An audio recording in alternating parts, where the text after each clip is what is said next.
Hello. Hi again. We back. This time On this episode, we have The Handmaid's Tale. oh, yay. It's written by Margaret Atwood. Love her.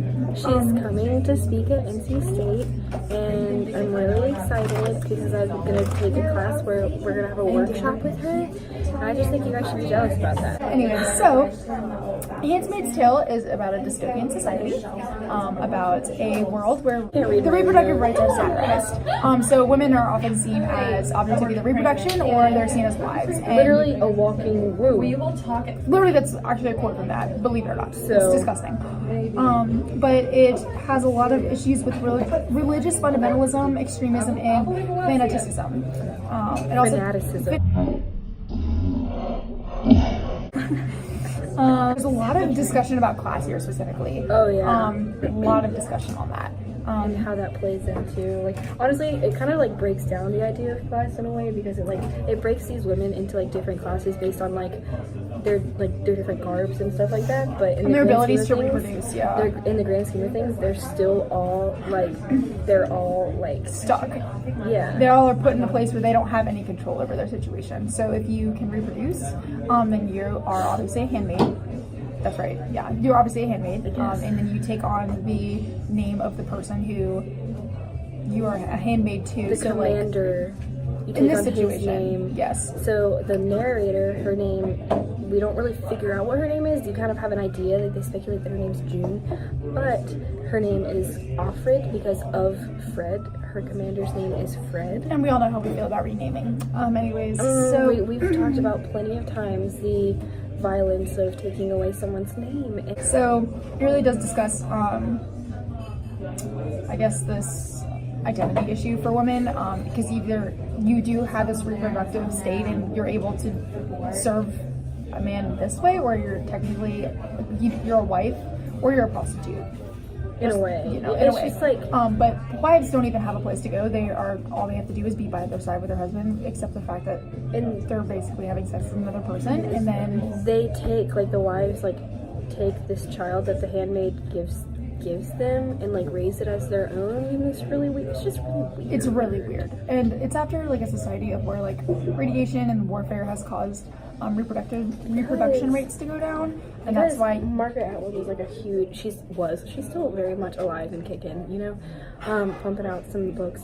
oh my god, Just like their profit. Okay, the effects that like on the environment. Like, you have like the colonies where women are like threatened to be sent to, where it's like they're pretty much scooping up, like, if they're of no use or if they're like rebelling against the system, they're sent to the colonies where they're pretty much doomed to die because they're scooping up like all this toxic waste. Scooping up, that's like all I can say. Like, that's what they're doing. They're cleaning up toxic waste, yeah. And you die really early because there's really no need for you, and it's really sad. But a lot of, actually, ironically, men are the ones who are infertile and they don't want to admit it. So they're like not having fun, you know. That's what the commander. We should mention that literally everything that happens in this novel it's happened in real life, in history, at some place during some time. Not all together, obviously, but like just all combined. Nothing is fictional. like, this is all one true story, but it's a bunch of different stories. Like, It's like not a true story, but it's like it could. It kind of like, it's kind of scary because like everyone's saying it's like science fiction or like blah, blah, blah, blah, but like it could happen because it has happened, which kind of makes it all the more telling. and it's terrifying, and I'm sorry, I don't want to be a sex slave or be picking up waste. So I don't know. It's just really scary to think about that. And Margaret Atwood definitely did that on purpose, just to prove a point. This is the way it be sometimes. But ultimately, Offred spends her entire life trying to. Well, okay, so she starts off by being married to this man, like, before the dystopian society, and she has this relationship with this child, and it has a child with this man, and ultimately when Gilead, which is like the new society, becomes a thing, I guess, or gets put into place, she's forced to give all that up because she's able to reproduce. So they literally snatch her, send her child away, and they don't know she doesn't even know what happens to the kid or what happens to. She's like a picture of her eventually because the wife has access to it somehow, but she's essentially like taken away, and she has to figure out really throughout the story like what her place in society is and just kind of what her actual role is. And she's also adjusting to this really traumatic experience of like not having her kid or her husband, and she's forced to have sex with this person that she doesn't really like. Which, this is kind of random, but it's like, since they send them to this, what is like their the school? I know what you're talking about. I can't remember what it kind of ties into Jane Eyre and Why Do Sargasso. Like Offred goes to this school. It's like an academy almost. The academy. I can't remember what it's called. For girls. Looking it up. Like there's kind of this school kind of period where she's trying to like learn. It's a school for the handmaids. Like literally, they're learning how to be a handmaid and like what your responsibilities and your duties are, and they're getting like told how to do everything. But so she goes to this school with Moira, and where she like Moira like finds her there. Like, it really like, does. When Moira gets like taken there, like they run into each other. We should talk about Moira. Well, first of all, we should talk about Puritanism. Oh yeah, and how before like we even go into Moira. the society like reverts back to Puritanism values. Like it was interesting. I actually talked about this in another one of my classes. How like reading to begin with was always based around like education of like the Bible and stuff. Like people, especially in like Puritan society, were like learning how to read so that they could read and like analyze the Bible. And it's really interesting how like there's like this big hoopla about like reading the Bible. Like they keep this Bible locked in this box for these certain like these ceremonies, you know.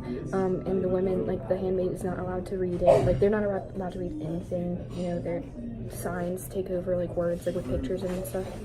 So it's just interesting to like think about too. Like they translate the Bible in like terms that only relate to the way they want things to be. It's just, which really is like Puritans. Like that's like an actual thing, and it's really terrifying. And I think obviously I would put this in like this kind of society in a text where it becomes a dystopia, so that, you know, again, basing on what we were talking about a little bit earlier, that this stuff can be reverted and it can happen to us if we continue to act like this. It's a really strong point she's trying to make, but she does it very well. I guess talking about Moira now. Oh yeah, go. Back to Moira. She serves as kind of like a crutch for Offred throughout the novel. Like she like, because the whole like plot of the story is like super kind of broken. Like you're going between like the past and like flashbacks and then like present time, and then like in present time it'll skip like 3 months, and it's really kind of all over the place, which was kind of disconcerting to start with. But so she like thinks back a lot about Moira throughout, and so Moira kind of is like set up as this like super dynamic, like super like feminist, like just like a very strong, I was gonna say a very strong female character, passionate kind of female character.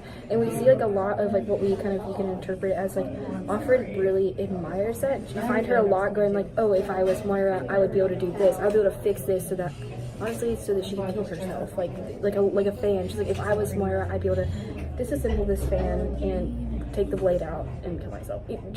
She like often finds herself comparing herself to Moira and how like static and like not static, impulsive and just like very active, I guess, character that she is. And it's interesting because Moira, she like after they leave the school, whatever, for the handmaids, you don't like, she constantly is thinking about her and thinking back to her and comparing herself. And so Offred actually runs into her again when the commander takes her to the Jezebel's, which she finds out that Moira is kind of like this prostitute that works at Jezebel's. And like it's so weird and it's so disappointing, because you see like Moira is like, she kind of becomes in a way like a victim of the system, you know, where she would have been like avidly like fighting against it.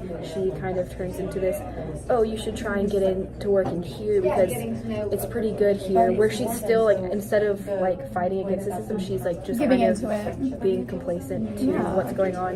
And after that we see like Offred kind of stops thinking about her like she has like a complete like switch, and like basically it's disappointing, but I think Offred needed to see that kind of disappointment for her to be like, okay, you know what, I am my own person.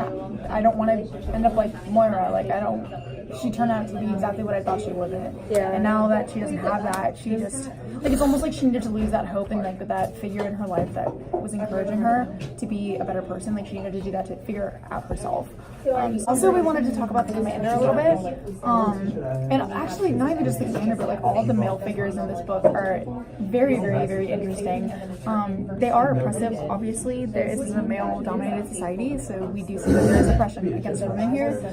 However, most of them are like actually trying to help Offred in like this really weird twisted way. Like, the first interaction we really get with the male trying to help her out was the doctor, and Offred had obviously had like the ceremony with the commander that she Offred's commander, whatever person that she's having sex with, and so she goes to the doctor because they want to see if she's pregnant, and the doctor predicts like, I don't think this guy is like at all, like it's probably not even you, it's just him. So if you want, like, let's all have sex with you and impregnate you so that you don't have to like keep going through this. Like, he tries to help her out and he like offers this to her, and she obviously denies it because she knows that's not correct. But that whole situation was the first kind of glimpse that we get of that. We have the commander who ultimately is in control of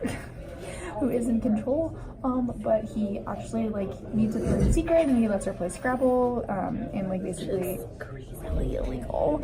God forbid they play Scrabble. And so they play this game, and she leaves the room laughing, like he keeps inviting her in, and like you can tell that he like actually cares about her and is like trying to give her a good time, despite the fact that he's still playing into the system because he is a commander.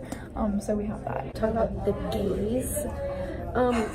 So yeah, there's this like, I mean, it's like a very obvious like allusion like to like this whole the gaze thing, because the eyes, like they're like the spies that they have are literally known as like the eyes, and so like above her bed there's like this picture of an eyeball like painted above her bed, like kind of always watching, and it's like plays into this objectification and commodification of them, and like they're like these women are always being watched, and it kind of just plays into that. I'm not gonna get super deep into it because we talk about the gaze a lot. Well, yes, the gaze. It's really important in the female gothic literature anyways, but at the same time, like, not only is the gaze prevalent because of the eyes, but it also is prevalent because in this dystopian society, women are actually not allowed to make any eye contact with anybody, and they're not allowed to that they wear on their head, like they can't see around them at all, pretty much.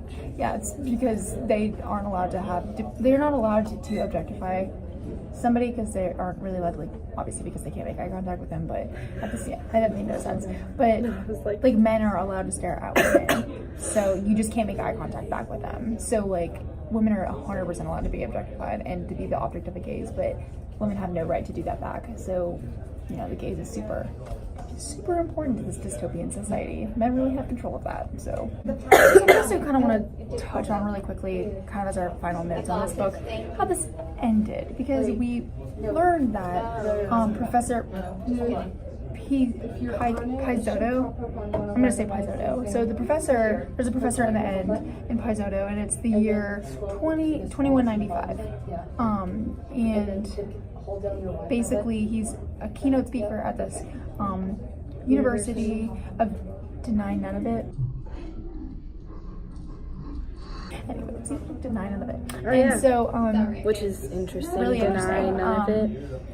They're not denying any of this, obviously, but he's professing about how he found Offred's tapes, and they don't know 100% of this is accurate, but they're like basically they've studied this. Tapes or just like tapes in general? Well, Maybe they found some tapes, and we don't know if they're Offred's, but we're gonna say they are because we don't know. So we're just assuming that they're Offred's tapes because she's the one who's kind of narrating this story, I guess. It could be any woman's tape. A lot of them obviously would have the same experiences, but at the end, the professor's talking about it to this lecture hall, and this is post-dystopian, so this is like a normal society again where they're kind of talking about this ish, but some of the things that he's kind of hinting at here in the way like that he's talking and his tone is inferring that they actually haven't learned much about the oppression of women very much after all on that, even though they're discussing like this society and they think that they have this huge understanding of it. This professor really actually has no idea, like he didn't learn anything from it, and there's nothing to say that this history won't repeat itself, which is actually a huge message that Margaret Atwood was trying to say. Like, if we aren't careful and we don't learn from like the previous mistakes that we've as a society made in the past, we're gonna keep doing that. Updated correction, it was Offred. We didn't use our context clues very well.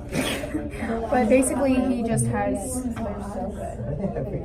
no real understanding like of what learned their lesson from like what happened, which you would think that after all of this they would, but it definitely like which is a very bleak ending, I think.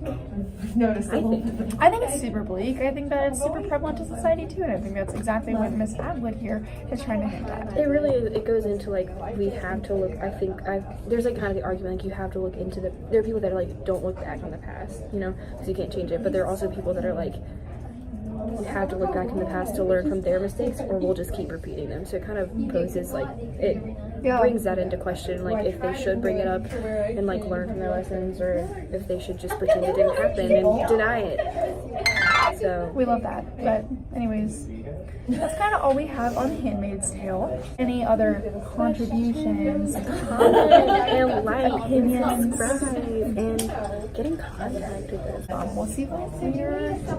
Bye.